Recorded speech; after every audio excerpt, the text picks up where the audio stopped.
ఓం నమో నారాయణాయ, ఓం నమో వెంకటేశాయ. ఈ గోదాదేవి అమ్మవారి తిరుప్పాయి మహోత్సవంలో మనం ఎందోపాసురానికి దర్శించడానికి చేరుకున్నాం. దీంట్లో మరోసారిగా మనం రోజు తనియను స్మరించుకుంటున్నాం. దాంట్లో శ్రీశైలేశం దయాపాత్రం దిభక్త్యాది గుణార్ణవం యతీంద్ర ప్రణవం వందే రమ్యజామాతరం మునిం లక్ష్మీనా సమారంభాం ఆదయాం యామన మధ్యమాం అస్మదాచార్యపర్యంతాం వందే గురుపరంపరాం యో నిత్యమచ్యుత పదాంబుజ యుగ్మరుక్త వ్యామోతస్థైతరాణి తునాయేమనే అస్మద్భవయగ్రిందో అస్మద్భవదయసింధో రామాశ చరణౌ శరణం ప్రపజ్యే. మాతా పితా యువతాయస్తనాయ విభూతి సర్వం యదేవ నీమేవ మదనయానాం అజ్యస్య న కులపతే కులాభిరామం శ్రీమత్ అంగికుల ప్రణమాయ మూర్ధనాహ అని. ఇంకా ఆళ్వార్లను కూడా తలుచుకుంటూ ఉంటారు.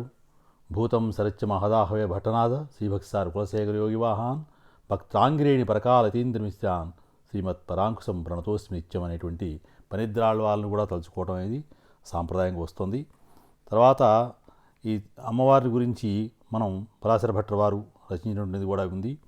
దానిలో మరి నీలాతుంగస్తనగిరి తటి సుప్తముద్భోజ కృష్ణం పారార్ధ్యం స్వం శృతి శత శిరసిద్ధమధ్యాపయంతీం స్వచిష్టాయాం సజనిగళితం యా బలాత్కృత్య భుంక్తే గోదాతస్యై నమ ఇదమిదం భూయం యవాస్తు భూయ. అన్నవయల్ పుదువై ఆండాళ్ అరంగరకు పన్ను తిరుప్పావై పల్పదియం ఇన్ ఇసయాళ్ పడికొడుతాళ్ నల్ పామాలై పూమాలై సూడికొడుతాళ్ళై చొల్లు சூடிகொடுத்த சுரக்குடியே தொல் பாவை பாடி ఎరుళ్ళవల్ల పళై వళయాయ్ నాడి నీ వేంగడ వరకు ఎన్నై వితియంద్ర ఇమ్మాత్తం నాం కడవా వన్మే నలుగు అనేటువంటి తనియలతో మనం ఒకసారి స్మరించుకొని ఈ యొక్క ఎందోపాసురానికి వస్తున్నాం. మరి పాదం చదివిన అయిపోయిన పాసురాలని ఒకసారి మనం చదువుకొని ఎందోపాసురం చదువుకోవడం సాంప్రదాయం వస్తుంది. అలా కొంతమంది ఏమో ఫస్ట్ నుంచి 10 పాసురాల దాకా చదువుకొని మళ్ళీ వెనక్కి వచ్చి ఎందోపాసురాన్ని ఆ యొక్క భావార్థాన్ని ఆ విశేషాన్ని కూడా చదువుకునేటువంటి వారు అలవాటు బట్టి ఉంటుంది. ఏదైనా ఒకటి మనం దాంట్లో మనం పాల్గొని చేసుకోవచ్చు. ఈ రోజున ఎందోపాసురంలో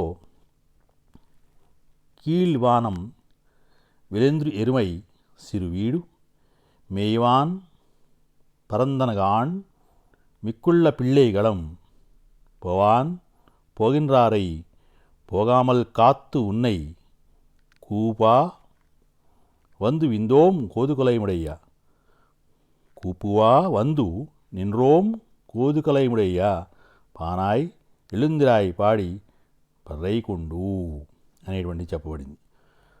జనరల్గా అంటే సహజంగా మనం ఈ యొక్క తూర్పు దిక్కున ఆకాశం ఎలా ఉంది, తర్వాత సంధ్యా మన ఈ యొక్క సుప్రభాత వేళ ప్రాతోషస్సు సాయం సంధ్య అంటారు కదా, ఈ ప్రాతోషస్సు వేళ ఆ యొక్క సుప్రభాత వేళ ఆ బ్రాహ్మీ ముహూర్తము అదంతా కూడా వర్ణించబడుతుంది. అమ్మవారు అవన్నీ కూడా మనకి సూచించి మనని ఆ భక్తి మార్గంలో పెట్టడం కోసం ఆమె అనేక సూచనలు చేస్తూ ఉన్నారు. ఆ యొక్క గోపకాంతలు కానివ్వండి, విలిపుత్తూరు వాసులు కానివ్వండి, ఆ భక్తిజనులు కానివ్వండి, అంతా కూడా ఆ గోదాదేవి అమ్మవారు చెప్పినట్టు మార్గంలో నడుస్తూ ఉన్నారు. అవి మనకు ఆచరించి మనకు చూపిస్తున్నారు అమ్మవారు. ఆ విధంగా దీని భావార్థం చూసినట్లయితే తూర్పు తెలతెలవారినది, ఎనుములు మేతకై విడవబడి స్వేచ్ఛగా తిరుగుచున్నవి, గోపికలు పోవుచుండగా వారిని నిలిపి నిన్ను పిలవ వచ్చాము, వారిని నిలిపి నిన్ను పిలవ వచ్చాము, ఓ కుతూహలం కల భామిని లెమ్ము. కుతూహలం అంటే అక్కడ చాలా ఉత్సాహము, ఇంట్రెస్ట్ అనేటువంటి అంటాయి మనం. అది ఆ కుతూహలం గల భామిని లెమ్ము, లేచి ఏమి చేయవలెను అన్నారు అంటే ఇక్కడ తిరునామానుసంధానం చేసి మరి సేవాలాభం పొంది అశ్వరూపి అయిన కేశియం రాక్షసుని ఇంకా చాణూరాది మల్లులను సంహరించినటువంటి దేవదేవుని సన్నిధికి చేరి మనము సేవించిన ఎడలవాడు అప్పుడు అయ్యో అని విచారించి కృపజేయును.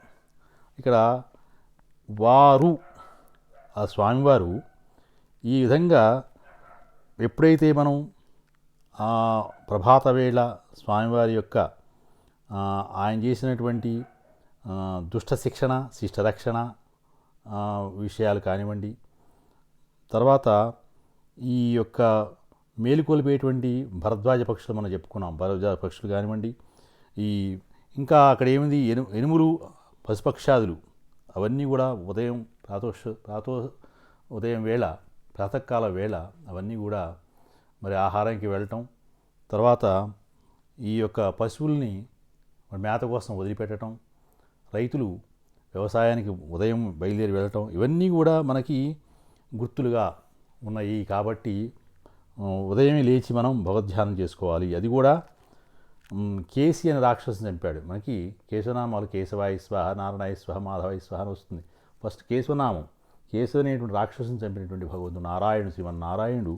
ఆ యొక్క నామాల్లో కేశవ రాక్షసుని చంపిన, ఇంకా చాణురాది రాక్షసులను వాళ్ళని చంపినటువంటి ఆ దేవదేవుడు నాడు శ్రీకృష్ణ భగవానుడు, ఆ శ్రీమన్నారాయణుడు ఆయన సన్నిధి చేరుకొని మనం ఆయన సేవించిన ఎడల ఆ స్వామివారు అయ్యో అని విచారించి మన్ని దగ్గర తీసుకుంటాడు. ఎందుకని ఆ స్వామిని మనం వర్ణిస్తూ ఆయన యొక్క ఈ యొక్క మరి ఆ విశేషమైనటువంటివి అన్నీ కూడా వర్ణించి చెప్పడంలోనూ మనం తన్మయతం చెందటం, ఆ స్వామి పాదాలను ఆశ్రయించడం జరుగుతుంది.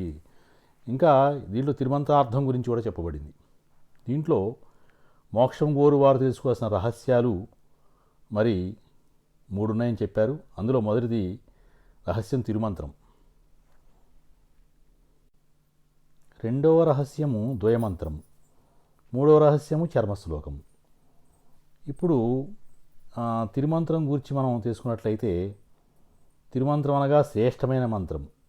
దీని గొప్పతనం తెలుసుకొని తగిన భక్తి శ్రద్ధలతో దీని చింతనం చేస్తే ఈ యొక్క మంత్రమునందు, ఈ మంత్రమందరి భగవత్ యొక్క శక్తి యందు, భగవంతుని యందు అనే అర్థం ఇక్కడ మనం అనుకోవాలి. మంత్రం ఉపదేశించినటువంటి మరి ఆచార్యులందరూ కూడా ఎంత భక్తి శ్రద్ధలు చూపిస్తే అంత లాభం కలుగుతుంది అని వ్యాఖ్యానం చేశారు శ్రీమాన్ మరింగంటి సీతారామాచార్య వారు.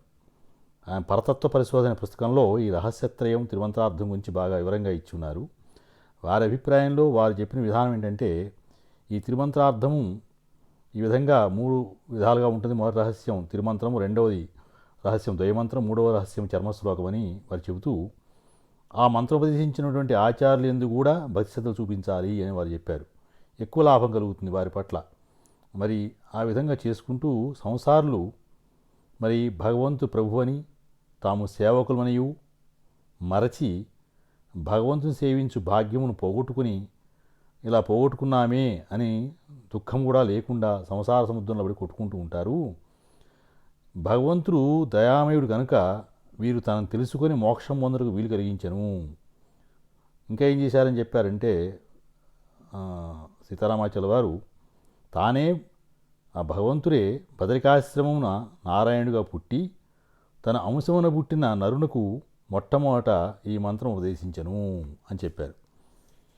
ఇట్లా భగవంతుడే ఆచార్యుడు శిష్యుడై తిరుమంత్రం అందరికను కూడా తెలియజేశాను.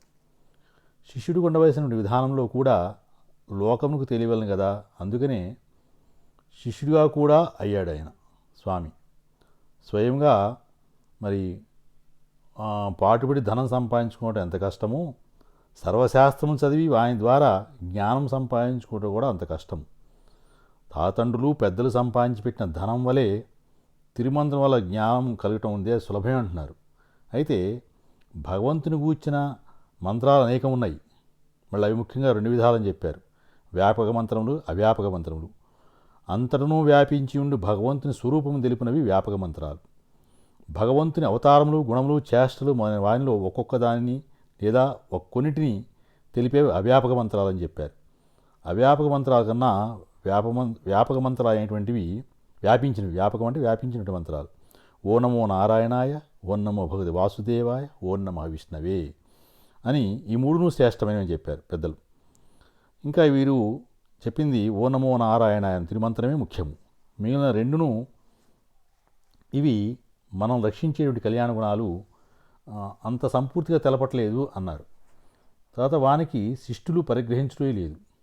అవి భగవంతుని యొక్క 6 విధములకు సమర్థతలను కొంత తెలుపుదని కొంత తెలపట్లేదు, అంటే సంపూర్తిగా తెలపట్లేదు అన్నారు. మళ్ళీ నిండైన అర్థమును వెలువరిస్తున్నాయా అంటే ఈ 2 మంత్రాలను కూడా తిరుమంత్రం కన్నా తక్కువే అని సందేహంగా అన్నవారు కూడా ఉన్నారట. అంటే అన్నిటికంటే గొప్ప మంత్రం ఓ నమో నారాయణాయ తిరుమంత్రం అని. తిరుమంత్రమునకు మరి ఈ ఓ నమో నారాయణాయని వేదాలు కూడా ఒప్పుకున్నాయని, ఋషులు ఆళ్వాళ్ళు కూడా మంచిదని గౌరవించారని, ఇంకా భగవంతుని యొక్క మహత్తు వేరు, ఈ తిరుమంత్రం యొక్క మహత్తు వేరు. భగవంతుడు ఎక్కడో ఉంటాడు, ఈ మంత్రం అనేటువంటి మాత్రం మనకు పక్క నుండి ఉపకారం చేస్తుంది సుమా. మరి ద్రౌపదికి ఆపద సమయంలో మహాభారతంలో మరి ఆ ద్రౌపది తను రక్షించమని చెప్పి ఆ తిరుమంత్రాన్ని పలికినప్పుడు ఆయన వచ్చి స్వామివారు శ్రీకృష్ణ పరమాత్మ రక్షించాడు కదా. మరి కోపంతో తలుచుకోండి, భయంతో తలుచుకోండి, భక్తితో తలుచుకోండి, కానీ ఈ మంత్రంలోని పదములను మార్చి మాత్రం తలంచినా కూడా, ఎట్లా చేసినా కూడా ఈ మంత్రం రక్షణ స్వభావం ఉంది సుమా అని వ్యాఖ్యానం చెప్తూ వారు ఇంకా తిరుమంగయాళ్వారు గొప్ప కులమిచ్చును అని చోట చెప్పినట్లు మన కోరికలన్నింటినీ కూడా అవి తీర్చును. ఐశ్వర్యం కోరువారు ఐశ్వర్యము, మోక్షం కోరుకున్న వారికి మోక్షము, ఏది కోరిన వారికి అది సంపాదించి పెడుతుంది ఈ యొక్క తిరుమంత్రము.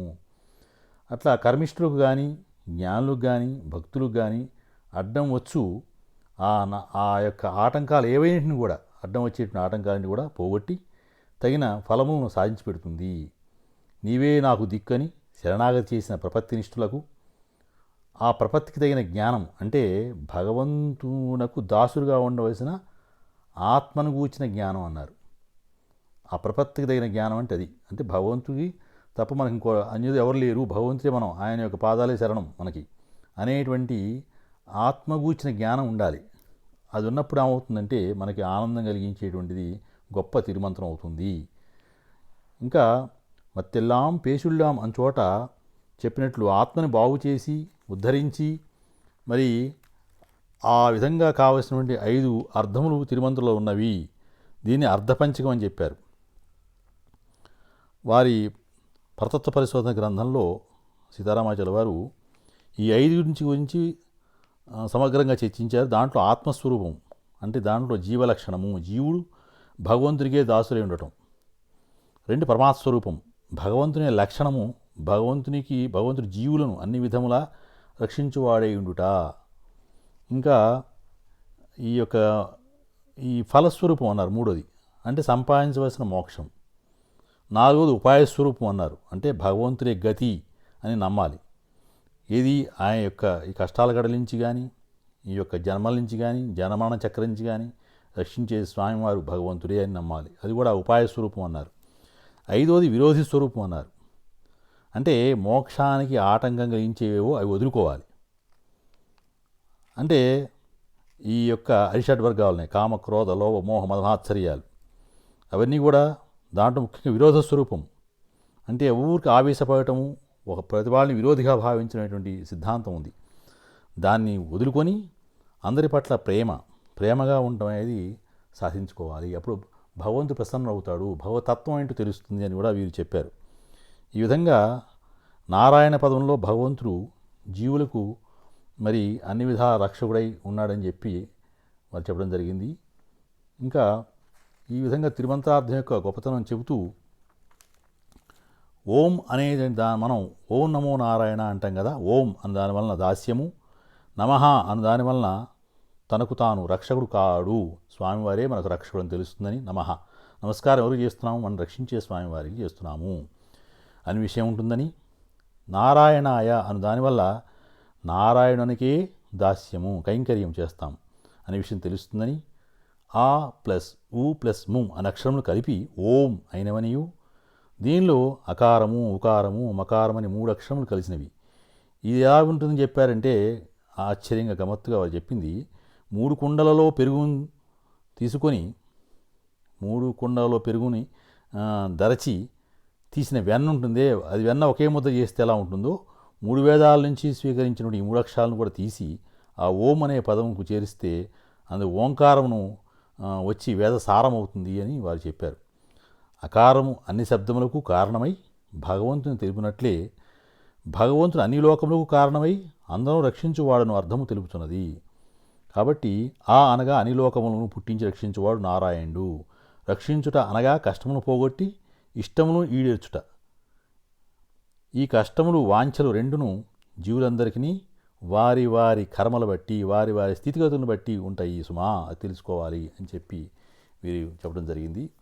ఈ విధంగా తిరుమంత్రార్థం గురించి ఎంత చెప్పుకున్నా కూడా చాలా విశేషమైనటువంటివి దానిలో ఉన్నాయి. దానిలో మనం విశ్వసహస్రనామ భాష్యంలో కూడా చెప్పిన విషయంలో దానికి స్వాపన స్వవశో వ్యాపి నైకాత్మానైక కర్మకృత్ వత్సలో వత్సి రత్నగర్భో ధనేశ్వర అనేది తీసుకున్నారు మరిగంటి భట్టాచార్య స్వామి వారు. తీసుకొని దానికి కూడా కొంతమంది పెద్దలు చెప్పిన వ్యాఖ్యానాన్ని ఇస్తూ వారి వ్యాఖ్యానం కూడా చేయడం జరిగింది. దాంట్లో నారాయణుడు స్వప్నాలు కలిగిస్తాడు. ఆ స్వప్నాలు కల్పించి ఆయన అస్తిత్వము జీవులకు తమ తమ అస్తిత్వములుగా భ్రాంతిని కల్పించి ఆయన అస్తిత్వము తన ప్రపంచముగా స్వప్నం కలిగిస్తాడు. ఎట్లా అంటే సంవత్సర చక్రమును కూడా ఆయనే అన్ని ఆధారము, అధిపతియే ఉంటాడు అని కూడా మనకు తెలుస్తోంది. జీవులందరిలో కూడా వారి వారి మంచి గుణములుగా విస్తరిస్తూ ఉంటాడు. ఇంకా పరమాత్మ తన మాయ వలన జీవులకు ఎవరి లోకములకు వారు కల్పిస్తాడు. శ్రీమన్నారాయణుడు జీవులకు ఎవరి లోకములను వారు కల్పిస్తాడంటే ఇట్లు మనం అనుకుంటే ఎవరి లోకమందు వారు ఉండటం పరమాత్మ యందు నిద్రించడం, ఎవరి జీవితం వారికి కలగా నడుస్తుందా అనిపించే విధంగా మళ్ళీ కల నుండి మేలుకొల్పటం, ఇవన్నీ కూడా పరమాత్మ యొక్క చేస్తున్న లీలలు. ఇటు జీవులకు మరి కళలను కల్పించడం, మళ్ళా మేలుకొల్పటం, ఇవి పరమాత్మ చేసేటువంటివి లక్షణాలు అన్నాడు. తర్వాత ఇంకా భగవంతుడు తన వశము తాను ఉంటాడు కనుకనే ఈ సృష్టి అంతయు ఆయనకు వశమై ఉన్నది. జీవులందరూ తమ వశమున తామున్నట్టు కనిపించుతున్నను నిజమునకు వారందరినీ పరమాత్మే నడుపుతున్నాడు. వీరందరూ వాని వశము నుండి పనిచేయుచున్నారు. అంతే కదా, పరమాత్మ యొక్క ఆయన లీలా వైభవంలో ఉన్నాం కానీ మనం నడిపించేటువంటి పరమాత్మే, దానికి మెయిన్ తెలుసుకోవాల్సిన విషయం. నారాయణుడి సృష్టి అంతయు తానుగా వ్యాపించడం వలన జీవులకు ఆయన సాన్నిధ్యము సాధ్యమవుతున్నది. అనగా తమ యందలి నేను అనే ప్రజ్ఞగా మేలుకొని ఉన్న నారాయణుని యందు జీవులు తాముగా మేలుకొని ఉన్నారు. ఇట్లు నారాయణ సృష్టి అంతా వ్యాపించి ఆయన నారాయణతత్వం ఉండటం వలన సృష్టి నిలిచి ఉన్నది. స్థితికారకుడు శ్రీమన్నారాయణుడు అని చెప్తారు కదా, ఆ విధంగా స్థితిగా సృష్టి నిలిచి ఉంది అంటే ఆయన వ్యాపించి ఉన్నాడు, సర్వవ్యాపకుడు అని మనం అనుకున్నాం. పరమాత్మ అనేక జీవులుగా ఉన్నను వారందరి యందు తానొక్కడిగానే ఉన్నాడు. అది మనకి రాధాతత్వంలో, కృష్ణ పరమాత్మ యొక్క రాధాతత్వంలో తెలుస్తుంది. ఒక రాధ నా పక్కనే ఉన్నాడు కృష్ణుడు అనుకుంటే అందరి పక్కన కనిపిస్తూ ఉంటాడు. కాబట్టి ఆ యొక్క పరమాత్మ లీల అన్ని జీవుల్లోనూ ఎలా ఉందో, అన్ని జీవరాశుల్లోనూ జంతుజాలాల్లో ఎలా వ్యాపించి ఉందో, వ్యాపకత్వం ఉందో, కాబట్టి ఆయన అందరి యందునూ ఉన్నాడు. ప్రతివారు తమను గూర్చి చెప్పుకొంచున్నప్పుడు నేనని చెప్పుకుంటారు కానీ అతడని చెప్పుకోరు. ఇందరిలో ఉన్న ఒకే నేను పరమాత్మగా వ్యాప్తింది మేలుకుని ఉన్నాడు. జీవులకు ఎవరి శరీరములు వారివి, ఎవరి ప్రవృత్తులు వారివి, కానీ అనుభవం మాత్రం ఒక్కటే. ఎవరి అనుభవం వారికి సిద్ధించుతున్నను అనుభవింపబడు విషయం ఒక్కడిగానే ఉంటుంది. శ్రీకృష్ణుడు ఒకసారి నాదునకు తాను ఒకే సమయమున తన భార్యలందరి ఇండ్లయందు ఉన్నట్లుగా చూపించాడు. ఇందాక అనుకున్నాం కదా, రాధ పక్కన ఒకరే ఉన్నారని చూసుకుంటే అందరు రాధల పక్కన అందరు కృష్ణుడు కనపడుతున్నారు. ఎవరికి వాళ్ళ పక్కన కృష్ణుడు కనిపిస్తున్నారు. ఆ విధమైనటువంటి ఆ లీలలు ఆయన చూపించగలడు.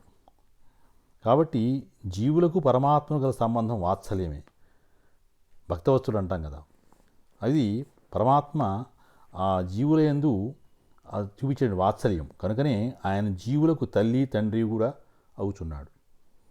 పరమాత్మకు జీవులకు నడుమగల ప్రేమయును అనుబంధమే జీవుల మధ్య పనిచేస్తూ ఉంటుంది. వారి మధ్య ప్రేమగా కానివ్వండి, స్నేహంగా కానివ్వండి, బంధుత్వంగా కానివ్వండి అనుభవించబడుతున్నది.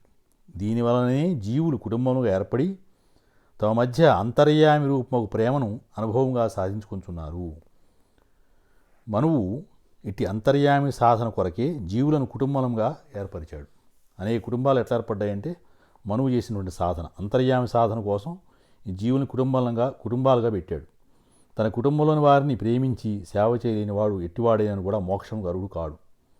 అనగా వారి యందున్న అంతర్యామి అట్టివాన్ని మన్నింపరు. ఈ రహస్యం తెలిసిన వారు తమకు, తమ బిడ్డలకు మరియు తమను ప్రేమించి అభిమానించు వారికి మధ్య గల అనుబంధమే నారాయణునికి తమకు మధ్య ఉన్నదని గ్రహించి ఆచరించున్నారు. అంతా నారాయణ స్వరూపం చెప్పడమే దీని యొక్క ఉద్దేశం. అంతా శ్రీమన్నారాయణ తత్వమే అని. ప్రేమ కానివ్వండి, వాత్సల్యం కానివ్వండి, అనుబంధం కానివ్వండి, అనురాగం కానివ్వండి, ఇవన్నీ కూడా శ్రీమన్నారాయణ యొక్క తత్వమే, అన్నిటిని వ్యాపించి ఉన్నది. అన్ని సద్గుణములకు కూడా నారాయణుడే పుట్టుక స్థానం. ఆయన మన యందు మేలుకొనుట అనగా మన యందు సద్గుణములు పుట్టి మరి ఆచరించబడటం. మరి అట్టి గుణాలు పుట్టుటకు కూడా వానే స్మరింపవలను. కనుకనే దుష్టులైన వారు మంచివారిని, భగవంతుని తర్వాత ఈ ద్వేషించడం కూడా నిత్యము నిరంతరం చేస్తూనే ఉంటారు. అంటే ఈ మంచివారిని, భగవంతుని ఈ స్మరించుకోవటం వల్ల కూడా, ఇట్లా స్మరించడం వల్ల నారాయణుడు వారి సద్గుణములుగా మేలుకొని వారి రాక్షస ప్రవృత్తిని క్రమేణా దమింపజేస్తాడు, తీసివేస్తాడు. ఇట్లు నారాయణుడు సద్గుణ రూపమైన జీవులందు పనిచేయుచున్నాడు అని ఒక విషయం మనకు తెలుస్తుంది. ఆ విధంగా శ్రీమన్నారాయణ యొక్క త్రిమంత్రార్థంలో కొంత చెప్పబడి ఉంది. ఇంకా గోవుల విషయం కూడా ఈ ప్రతి విషయంలో మన గోవులు గోవింద అని కూడా వస్తుంటుంది. స్వామివారి నారాయణ శబ్దం ఒకటి, ఈ గోవింద శబ్దం ఒకటి. పాసురాల్లో ఎక్కువ మనకి వినిపిస్తున్నటువంటివి శ్రీమన్నారాయణుడు, గోవిందుడు. మరి గోవులు అనగా ఇంద్రియాలు. గోవిందు అనగా ఇంద్రియమునందలి వెలుగుగా అర్చింపబడువాడు. ఇటు భౌతిక ప్రపంచమును చూచినప్పుడు మనకి ఇంద్రియములు తమ అస్తిత్వాన్ని కోల్పోయినా మరి కానీ వాటి భౌతిక ప్రపంచం అంతర్యామి యొక్క రూపమును ధ్యానం చేయువానికి ఇంద్రియాలు అంతర్ముఖమై పరమాత్మకు వెలుగు దారులవుతాయి. కనుక అట్టి వారికి మనం ఇంద్రియములందు కూడా పరమాత్మ వెలుగు ప్రకాశించుంటుంది. కాబట్టి ఇట్లు ఇంద్రియములుగా శ్రీమన్నారాయణుడు వ్యక్తమవుటే గోవిందుడిగా వర్ణింపబడింది. ఈ యొక్క మన ఇంద్రియాలని కూడా అంటే అంతర్యామితత్వం మా పైన తల వెంట్రుకల దగ్గర నుంచి గోళ్ళ వరకు కూడా వ్యాపించి ఉన్నది. ఈ వ్యాపించి ఉండటమే, ఈ విశేషమే గోవిందనామం. ఈ గోవిందనామానికి ఇంత విశేషం ఉందని ఆయన వర్ణించడం జరిగింది. ఇంద్రియాలు మరి భౌతిక ప్రపంచంలో అంతర్యాక రూపం, తర్వాత ఈ ఇంద్రియాలను మనం వెలుగుగా అర్చించేటువంటి వాళ్ళు, ఉపాసన, అదంతా కూడా మొత్తం గోవిందుడిగా మనకి గోవింద రూపంగా చెప్పబడింది. కాబట్టి ఈ విధంగా అంతర్యామితత్వంలో మనం చూసుకున్నట్లయితే ఇంకా ఇవన్నిటికీ మూలమైనటువంటి త్రిమంత్రార్థానికి మూలంగా చూసుకున్నట్లయితే మనకి పరమాస్వరూపము శ్రీ వైష్ణవంలో 4 వ్యూహాలుగా వ్యక్తమవుతుంది. అవి మరి మనం చెప్పుకోండి, పర వ్యూహ అర్చ అంతర్యామి. పర వ్యూహ అంతర్యామి అర్చన చివరిది. అంతర్యామి అంటే ధ్యానం చేసుకోవడం, మనలో ఉన్న పరమాత్మ మనమే ధ్యానం చేసుకోవడం, అదొక విధానం. పర వ్యూహ అంటే దీంట్లో వాసుదేవ, సంకర్షణ, ప్రద్యుమ్నుడు, అనిరుద్ధుడు అని 4 రూపాల్లో ఉంటాడు పరమాత్మ. కాబట్టి ఇందు వాసుదేవనగా లోకములంటి ఎందును ఉండేటువంటి వాసుదేవుడు వసించి ఉన్నవాడు. సకల జీవులందును తానను ప్రజ్ఞగా ఉండేటుంటాడు. నేను ఉన్నాను సకల జీవులందు అని చెప్పేటువంటి నిదర్శనంగా ఉండేటువంటి వాడు వాసుదేవుడు వసించి ఉన్నాడని చెప్పుకున్నాం కదా. సంకర్షుడు అనగా మనస్సులను మరి ఆకర్షణ చేయువాడు, ఆయన సంకర్షణ వస్తాడు. అంటే మథనం చేయడం అన్నమాట. ఆ మనసుల్ని ఆకర్షణ చేసేటువంటి వాడు, అంటే మథనం చేసేటువంటి వాడు సంకర్షణగా వస్తాడు. ఇంకా ప్రద్యుమ్నుడుగా అంటే కాంతిచే, తన కాంతిచే ప్రపంచమును వెలిగించేవాడు.